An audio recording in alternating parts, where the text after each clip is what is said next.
Hello student, मैं doctor Bharat Kumar और हम पढ़ रहे हैं मानव भूगोल। मानव भूगोल की अगर हम लोग बात करेंगे तो हम लोग पढ़ रहे हैं प्राथमिक व्यवसाय।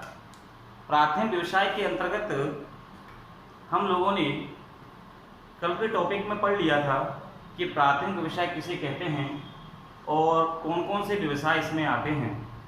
तो मैंने कल आपको बता दिया था कि प्राथमिक व्यवसाय की अगर हम लोग बात करेंगे तो आखेट, कृषि, खनन, मत्स्य पालन, भोजन संग्रहण जैसी क्रियाएं इसमें आती हैं। और आज हम लोग पढ़ने वाले हैं केवल कि पूरे विश्व में जो कृषि की जाती है वो कृषि कितने प्रकार की होती है और पूरे विश्व में की जाने वाली कृषि की क्या क्या विशेषताएं होती हैं। तो टॉपिक का नाम है कृषि के प्रकार, टाइप्स ऑफ एग्रीकल्चर। तो यहाँ हम देखेंगे कि पूरे विश्व में जो कृषि की जाती हैं वह अलग अलग 9 प्रकार से कृषि होती है। इन कृषियों में जो सबसे पहली कृषि है इसका नाम है स्थानांतरण कृषि या स्थानांतरण कृषि। स्थानांतरण कृषि का मतलब होता है कि वह कृषि जो एक स्थान पर ना रह करके एक स्थान से दूसरे स्थान पर स्थानांतरण करते हुए की जाती है, उसे स्थानांतरण या शिफ्टिंग एग्रीकल्चर कहते हैं। जो शिफ्टिंग एग्रीकल्चर होती है उसमें एक स्थान से दूसरे स्थान तक मानव कृषि करता है। तो सबसे पहले बात करते हैं स्थान कृषि किसे कहते हैं। इस कृषि में क्या होता है, ये कृषि अधिकांशतः जंगली क्षेत्रों में या पहाड़ी भागों में की जाती है। यह कृषि अधिकांशतः पिछड़े हुए जो लोग होते हैं, जो जनजातियां होती हैं, उनके द्वारा होती है। इसमें ये होता है कि जैसे मान के चलो कि किसी स्थान पर कृषि करनी है और वहाँ कृषि के लिए कोई खेत उपलब्ध नहीं है और वहाँ पर केवल पेड़ दिखाई दे रहे हैं, तो यहाँ पर क्या होता है कि सबसे पहले पेड़ों को काट लिया जाता है और पेड़ों को काट करके खेत के आकार में एक स्थान बना लिया जाता है। अब खेत का आकार छोटा भी हो सकता है और बड़ा भी हो सकता है। ये स्थानांतरित कृषि मैदानी भागों में भी होती है और ये पहाड़ी ढालों पर भी की जाती है। तो सबसे पहले क्या होता है कि पेड़ों को काट लेते हैं। पेड़ों को काटने के बाद में उन पेड़ों को वहाँ पे सुखा लेते हैं या पेड़ सूख जाते हैं। और अधिकांश ये जो प्रक्रिया होती है वो वर्षा से पहले होती है। तो जब पेड़ वहाँ सूख जाते हैं तो पेड़ों में वो आग लगा देते हैं और आग लगने के बाद वहाँ राख बन जाती है। और जो राख होती है वो राख उस मिट्टी में, वर्षा जब होती है तो मिट्टी में राख मिल जाती है। उस राख के मिलने से वहाँ उस मिट्टी में एक उर्वरकता या खाद की प्राप्ति होती है जिससे वह मिट्टी उपजाऊ हो जाती है। जब मिट्टी उपजाऊ हो जाती है तो वहाँ पर जो लोग रहते हैं वहाँ उपजाऊपन मिट्टी में आने के कारण वहाँ 4 से 5 वर्ष तक कृषि करते हैं। लेकिन जब ये उपजाऊपन धीमे धीमे कम होने लगता है और खाद्यान्न उत्पादन कम हो जाता है तो ये लोग क्या करते हैं कि उस स्थान को छोड़ करके पुनः एक नए स्थान पे चले जाते हैं और वहाँ भी यही प्रक्रिया अपना लेते हैं। तो एक स्थान को छोड़ करके 4-5 साल तक कृषि की, दूसरे स्थान पे गए, दूसरे स्थान पे वहाँ भी पेड़ काटेंगे, पेड़ सूखेंगे, आग लगाएंगे, वहाँ भी खाद बन जाएगा, फिर खाद बन के मिट्टी मिल जाएगा, वहाँ भी 4-5 साल तक की कृषि करते हैं। तो ऐसे में ये क्या करते हैं कि एक स्थान से दूसरे स्थान पे, दूसरे से तीसरे स्थान पे और तीसरे से पुनः पहले स्थान पे आ जाते हैं। तो ये इनका एक चक्र चलता रहता है और इस प्रकार से ये एक स्थान से दूसरे स्थान तक कृषि करते हैं। इसी के नाम पर इसका नाम स्थानांतरण कृषि या शिफ्टिंग एग्रीकल्चर रखा गया है। अब ये जो स्थानांतरण कृषि होती है ये कई देशों में की जाती है और लेकिन इस कृषि के अलग अलग नाम हैं। जैसे कि हम लोग बात करेंगे भारत में यह जो कृषि होती है वो अधिकांशतः उत्तर पूर्वी राज्यों में जो 7 सिस्टर जिसको हम कहते हैं, इसमें त्रिपुरा, मिजोरम, मणिपुर, नागालैंड, ये जो एरिया है असम का, अरुणाचल प्रदेश वाला, यहाँ पे ये कृषि होती है और इसको यहाँ कहते हैं झूमिंग कृषि। झूमिंग कृषि इसको नाम दिया गया है भारत में स्थान कृषि को। एक क्वेश्चन भी अगर आपका आ जाए कि झूमिंग कृषि किसे कहते हैं तो आप यही स्थान कृषि वाले की विशेषताएं यहाँ लिखेंगे। या क्वेश्चन आ जाए कि भारत में स्थानांतरण कृषि को क्या नाम दिया गया है तो इसे झूमिंग कृषि के नाम से जानते हैं। वहीं अगर हम लोग उत्तरी अमेरिका के अंतर्गत बात करेंगे तो मेक्सिको एक देश है। मेक्सिको में इस कृषि का नाम दिया गया है मिल्पा, मिल्पा। वहीं इंडोनेशिया, मलेशिया, थाईलैंड की बात करेंगे एशिया के दक्षिण पूर्वी भाग में, तो इस कृषि को कहते हैं लदांग, लदांग। वहीं वियतनाम की बात करेंगे तो इसका नाम दिया गया है रे।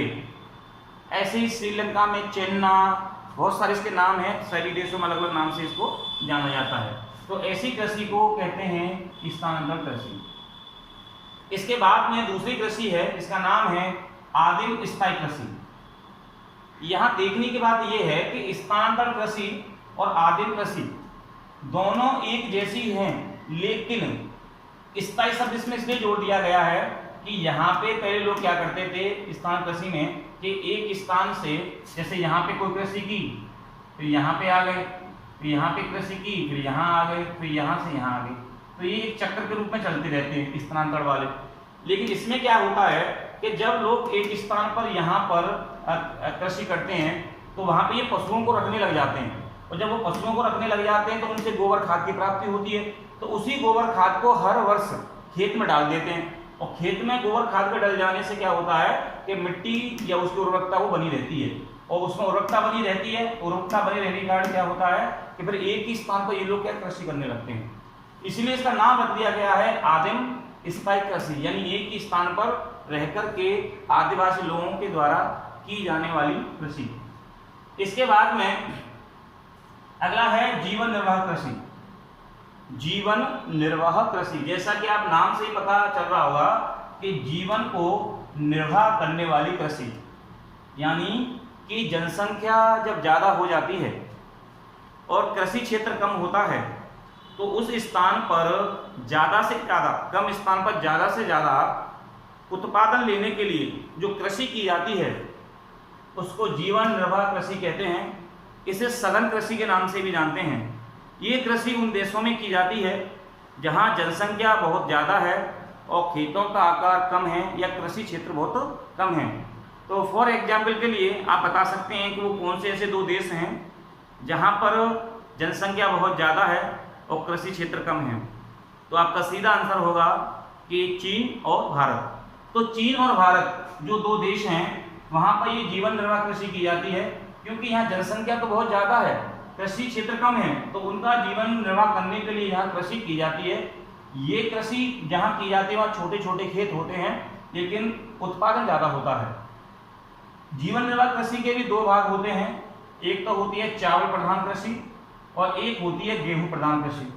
चावल प्रधान कृषि जहाँ पे चावल को अधिकता से बोया जाए और गेहूं प्रधान जहाँ गेहूं अधिकता में बोए जाए। हालांकि भारत और चीन दोनों में नंबर 1 जो बोए जाते हैं वो चावल ही होते हैं, लेकिन चीन में चावल ज़्यादा होते हैं, गेहूं नामात्र के लिए बोया जाता है, जबकि भारत में गेहूं का प्रतिशत भी थोड़ा ज़्यादा होता है, हालांकि चावल से कम होता है। तो यहाँ चीन चावल प्रधान कृषि के अंतर्गत आता है, जबकि भारत को देखेंगे तो ये गेहूं प्रधान के अंतर्गत आता है। इसके बाद में अगला है विस्तृत वाणिज्य कृषि।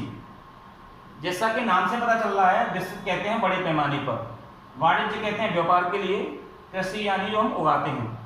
तो विस्तृत वाणिज्य कृषि, तो इसका सीधा मतलब होता है कि वे देश जहाँ की जनसंख्या कम है लेकिन कृषि क्षेत्र बहुत ज़्यादा है, वहाँ पे जो कृषि की जाती है उसको विस्तृत वाणिज्य कृषि कहते हैं। अब ये जो विस्तृत वाणिज्य कृषि होती है वो ऐसे देशों में की जाती है जहाँ पे बड़े बड़े फार्म हाउस होते हैं, यानी कि इस बात से आप अंदाजा लगा सकते हैं कि उत्तरी अमेरिका में जो यूएसए है वहाँ पे 1600 हेक्टेयर तक का खेत होता है। एक ही खेत 1600 हेक्टेयर का होता है, कितना बड़ा खेत होता है, जबकि वहाँ पे पॉपुलेशन कम होती है, तो वहाँ का जो सारा काम होता है वो कौन करता है, मशीनें करती हैं। तो ऐसे देश जहाँ जनसंख्या कम है, खेत बहुत ज़्यादा हैं, तो वहाँ पे लोग क्या करते हैं कि तकनीकी के माध्यम से, टेक्नोलॉजी के माध्यम से कृषि को करते हैं। वहाँ पे खेतों का आकार बहुत बड़ा होता है और वहाँ पे बड़े पैमाने पर कृषि बोई जाती है और खाद्यान्न का उत्पादन किया जाता है। लेकिन यहाँ बात एक समझने की ये भी है कि जीवन निर्वाह कृषि में प्रति हेक्टेयर उत्पादन ज़्यादा होता है लेकिन प्रति व्यक्ति उत्पादन कम है। यहाँ उल्टा होता है, यहाँ पे प्रति हेक्टेयर उत्पादन तो ज़्यादा कम है लेकिन प्रति व्यक्ति उत्पादन ज़्यादा है। आप ऐसे समझ के देखिए कि जैसे यहाँ तो रहते हैं 1 वर्ग किलोमीटर में 100 व्यक्ति, ठीक है, और यहाँ रहते हैं 1 वर्ग किलोमीटर में 10 व्यक्ति। अब ये मान के चलो 1 हेक्टेयर की खेत है, ये भी 1 हेक्टेयर खेत है। यहाँ 1 हेक्टेयर में मान के चलो कि 20 कुंटल यहाँ पे गेहूं का उत्पादन हुआ और यहाँ भी 20 कुंटल गेहूं का उत्पादन हुआ, सॉरी यहाँ पे 15 कुंटल गेहूं का उत्पादन हुआ। अब आप यहाँ देख पा रहे होंगे कि यहाँ पे 1 हेक्टेयर में 20 कुंटल गेहूं उगाए जाते हैं, ज़्यादा उत्पादन होता है। कहाँ होता है? ये होता है जीवन निर्वाह कृषि में, जैसे भारत और चीन। और उसी 1 हेक्टेयर में यहाँ हो रहे हैं 15 कुंटल, लेकिन यहाँ 20 कुंटल जो गेहूं बोए जा रहे हैं या उत्पादन हो रहा है, वहाँ खाने वाले 100 व्यक्ति हैं। तो यहाँ पे जो प्रति व्यक्ति जो गेहूं का जो रेशियो आएगा वो आएगा आप लोगों का यहाँ पे काफ़ी कम रहेगा। जैसे मान के चलो यहाँ पे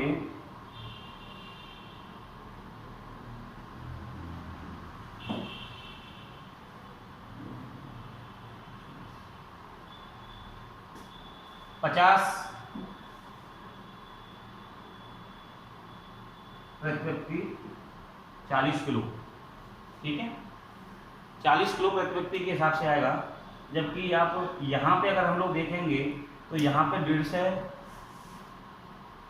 किलो प्रति व्यक्ति आएगा। अब यहाँ दोनों में आप देख सकते हैं कि यहाँ पे उत्पादन कम है लेकिन प्रति व्यक्ति प्रोडक्शन ज़्यादा है। यहाँ पे प्रति हेक्टेयर उत्पादन ज़्यादा है लेकिन प्रति व्यक्ति उत्पादन कम हो रहा है। तो इस प्रकार से अगर हम लोग देखते हैं तो विस्तृत वाणिज्य जो कृषि होती है, यहाँ पे प्रति हेक्टेयर उत्पादन तो कम होता है लेकिन प्रति व्यक्ति उत्पादन ज़्यादा होता है। इसके बाद में अगला है बागाती कृषि, हॉर्टिकल्चर।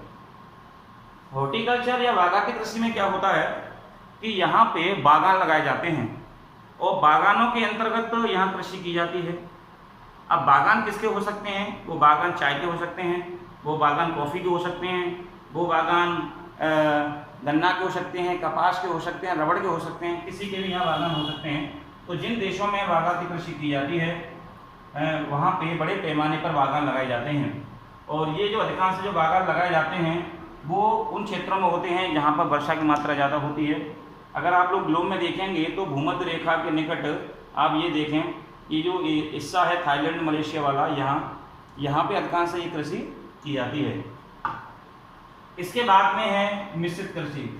मिश्रित कृषि में क्या होता है कि इसके अंतर्गत कृषि और पशुपालन दोनों को जोड़ दिया जाता है। ऐसी क्षेत्र जहाँ पर कृषि के साथ साथ पशुपालन का कार्य भी किया जाता हो उसे मिश्रित कृषि कहते हैं। ये मिश्रित कृषि अगर हम लोग बात करेंगे तो भारत में होती है, या और भी कई देश हैं जैसे पाकिस्तान है, श्रीलंका है, कई सारे देश हैं वहाँ मिश्रित कृषि होती है। यानी कृषि के साथ साथ वहाँ पे पशुपालन का कार्य भी किया जाता है, वो मिश्रित कृषि कहलाती है।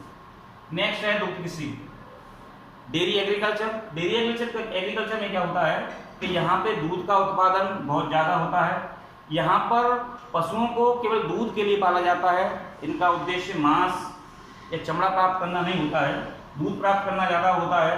तो हम लोग देखेंगे जैसे न्यूजीलैंड है, डेनमार्क है, ऑस्ट्रेलिया है, यहाँ पे बड़े पैमाने में भेड़ है और इसके अलावा अन्य कई सारे जो पशु होते हैं वो पाले जाते हैं, उसे कहते हैं डेयरी फार्मिंग कृषि या दुग्ध कृषि।